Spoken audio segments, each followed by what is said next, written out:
around the world and try to modulate as needed our force structure in the region. Absolutely. Yeah, right here. Thank you.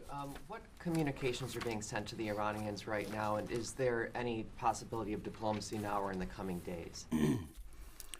I can only confirm that there are both public and private messages being directly delivered to the Iranians in multiple channels, giving them every opportunity to come to the table.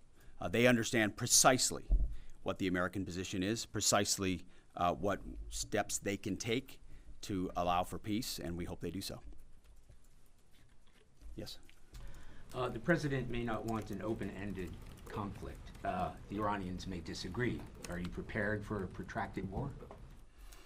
Well, anything can happen in conflict, we acknowledge that, but the scope of this was intentionally limited. That's the message that we're sending. With the capabilities of the American military, nearly unlimited. So Iran, in that sense, has a choice. But we've made it very clear to them, this is nuclear sites, this is nuclear capabilities, this is the line that the president set, and we set that back. Now is the time to come forward for peace, but I think one of the takeaways from this as well is the unprecedented level of ongoing cooperation. I can't speak highly enough of the chairman and his staff and General Kurilla in CENTCOM, what they've done to look around the corner, to pre-position, to understand how an operation like this comes together. The scope and scale of what occurred last night would take the breath away of almost any American if you had an opportunity to watch it in real time. And I think Tehran is certainly calculating the reality that planes flew from the middle of America in Missouri overnight, completely undetected over 3 of their most highly sensitive sites, and we were able to destroy nuclear capabilities, and our boys in those bombers are on their way home right now.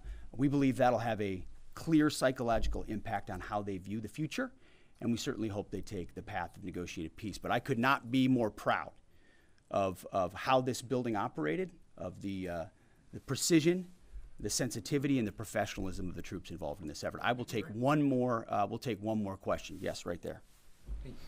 Thank you, Mr. Secretary. Concerning the justification for these strikes, in March, the Office of the Director of National Intelligence released their threat assessment, concluding, quote, Iran is not building a nuclear weapon, and Caine has not authorized the nuclear programs he suspended in 2003, unquote. So what new intelligence does the U.S. have since then that the Iranians have changed their position on nuclear weapons? And does this new intelligence come from U.S. sources and methods, or are we getting this information from other countries? Well, I would just simply say that the president's made it very clear. He's looked at all of this, all of the intelligence, all of the information, and come to the conclusion that the Iranian nuclear program is a threat, and was willing to take this precision operation to neutralize that threat in order to advance American national interests, reduce the Iranian nuclear program, and obviously collective self-defense of ourselves and our allies. So he looked at all of it, understood the nature of the threat, and took bold action I think the American people would expect in a commander-in-chief. That's all we've got. Thank you very much. Appreciate it. Mr. Chairman. Thank you. Mr. Chairman, do you have any of the WC-135s up to check for radioactive material in the atmosphere?